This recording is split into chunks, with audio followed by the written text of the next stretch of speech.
অপেক্ষা এখন আগামী 4 তারিখে, তার কারণ ইতিমধ্যে জনতার রায় যে ইভিএম বন্দী হয়েছে সেই ফলাফল প্রত্যেকের সামনে আসবে, কিন্তু তার আগে পর্যন্ত অর্থাৎ 4 তারিখ পর্যন্ত একেবারে স্ট্রং রুমগুলিতে নিরাপত্তা জোরদার করা হয়েছে। পাশাপাশি 5 জায়গার ছবি আপনাদের সামনে রেখেছি, কাটোয়া, বর্ধমান, বিধাননগর, বারাসাত এবং ক্ষুদিরাম অনুশীলন কেন্দ্রের ছবি, যেখানে একেবারে কড়া নিরাপত্তায়, কয়েক স্তরীয় নিরাপত্তার প্রহরায় রয়েছে ইভিএমগুলি।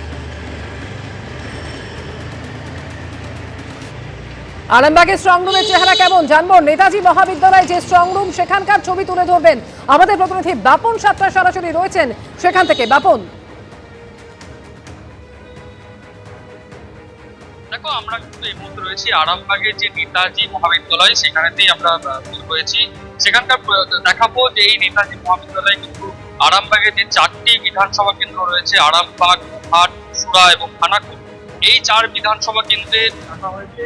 এখানে কিছু কড়া রয়েছে, কিছু বাহিনী হিসেবে মোতায়েন করা হয়েছে, রাজ্য পুলিশ রয়েছে। ওটা যে স্ট্রংরুম, সেই স্ট্রংরুম সত্য কিন্তু তারপরে সিসিটিভি ক্যামেরা। বাপন, সঙ্গে থাকো আমাদের। আরামবাগের ছবি আপনাদের সামনে রেখেছি, নেতাজি মহাবিদ্যালয়, সেখানে যে স্ট্রং রুম তৈরি করা হয়েছে সেখানে একেবারে জোরদার নিরাপত্তার বন্দোবস্ত। ভোটের পর প্রার্থীদের ভবিষ্যৎ এখন ইভিএম বন্দী। আরো একবার কথা বলবো, বাপন সাতটা সরাসরি রয়েছেন আমাদের সঙ্গে। বাপন,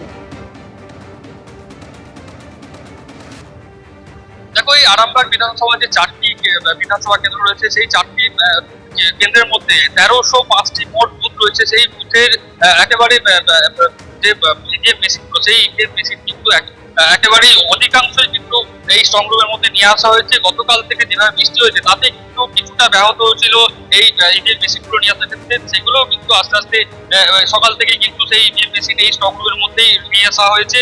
এই কেন্দ্রে কিন্তু একেবারে কড়া নিরাপত্তা ব্যবস্থা করা হয়েছে, কেন্দ্রীয় বাহিনী রয়েছে, চারিদিকে একেবারে সিসি ক্যামেরায় মুড়ে ফেলা হয়েছে। গোটা পরিস্থিতি নজর রাখতে কিন্তু অনেক প্রচুর আধিকারিক কিন্তু এখানে রয়েছেন। বিভিন্ন সকাল থেকে কিন্তু বিভিন্ন যে প্রার্থীরা রয়েছেন বিভিন্ন দলে, তারাও কিন্তু সকাল থেকে এই কেন্দ্রের মধ্যে তারা হাজির হয়েছে। এই কেন্দ্রে কিন্তু 4টি কেন্দ্রে ফল কি হবে তা কিন্তু জানা যাবে 4 মে। তার আগে কিন্তু এখন কিন্তু প্রত্যেক এই প্রার্থীর কিন্তু ভাগ্য নির্ধারণ ইভিএম বন্দী হয়ে এই সংগ্রামী এখন রয়েছে। একেবারে বাপন, ধন্যবাদ তোমাকে। জেলায় জেলায় স্ট্রং রুমগুলিতে একেবারে কড়া নিরাপত্তার ছবি। আর এবার সল্টলেকের ছবি দেখাবো আপনাদের।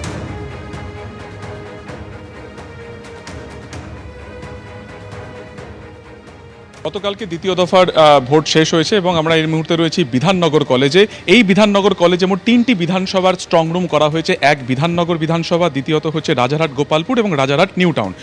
এই দুটো বিল্ডিং রয়েছে এই কলেজের, নিউ বিল্ডিং এবং ওল্ড বিল্ডিং। তার মধ্যে এই ওল্ড বিল্ডিংয়ের নিচে আমরা রয়েছি, দেখা যাচ্ছে যে সিসিটিভি মনিটর করা হয়েছে, অস্থায়ী কন্ট্রোল রুম।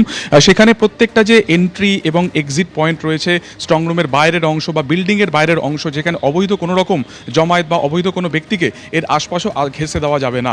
এবং শুধুমাত্র তাই নয়, এখানে একেবারে কলকাতা রাজ্য পুলিশের তরফে বাইরে যেমন তারা নিরাপত্তার দায়িত্বে রয়েছেন, ভেতরে অর্থাৎ স্ট্রং রুমের ভেতরের দিকে পোর্শনের বিল্ডিংয়ের ভেতরে সেখানে কিন্তু আধা সামরিক বাহিনী সেখানে পোস্টেড রয়েছে। অর্থাৎ কোনোভাবে যাতে এই স্ট্রং রুমকে ডিকোড না করা যেতে পারে বা যাতে সেটাকে সুরক্ষা রাখা যেতে পারে, তার সর্বরকম প্রচেষ্টাই কিন্তু করা হয়েছে। বিভিন্ন জায়গাতে নির্বাচন কমিশনের তরফে যে নির্দেশ রয়েছে যে প্রত্যেক দিন জেলা শাসক এবং রিটার্নিং অফিসারকে সশরীরে আসতে হবে এবং এই স্ট্রং রুমের কী পরিস্থিতি রয়েছে তার রিপোর্ট কিন্তু নির্বাচন কমিশনকে জানাতে হবে। ফলত আগামী 4 দিন এই যে 3টি বিধানসভা কেন্দ্র তোমাকে বললাম, তার স্ট্রং রুম হিসেবে ভিভিপ্যাট এবং ইভিএম কিন্তু এখানেই সুরক্ষিত থাকবে এবং কড়া নজরদারি চলছে সিসিটিভির মাধ্যমে এবং প্রত্যেকটা পয়েন্টে কিন্তু পুলিশ এবং আধা সামরিক বাহিনী পোস্টেড রয়েছে সেখানে।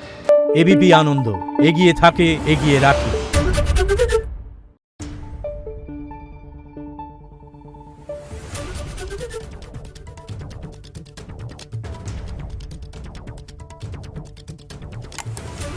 Thank you.